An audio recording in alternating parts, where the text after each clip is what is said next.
Hi everyone, I'm Joe.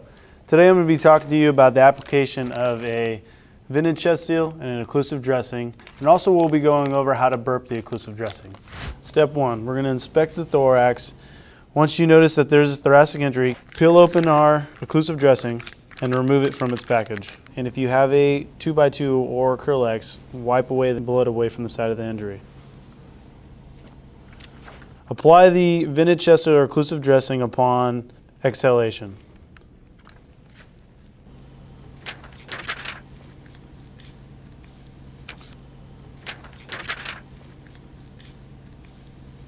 Reassess. Be sure to log roll your patient and check for a downside wound. Inspection of a downside injury, wipe the area away and apply an occlusive dressing. For demonstration purposes, I'm going to be applying the occlusive dressing on the downside injury.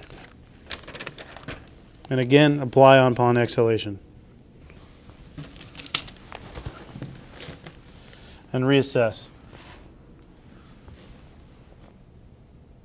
And that concludes the application of the vented chest seal and the occlusive dressing.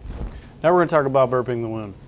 Upon reassessment, if you notice any clots formed or any increase in respiratory difficulty, to burp the wound, simply peel back the chest seal, clear any clot away from the area, and reapply the chest seal upon exhalation. After burping the wound, we're going to continue to reassess our patient. We're going to monitor for the development of a tension pneumothorax and document all care on a DD Form 1380.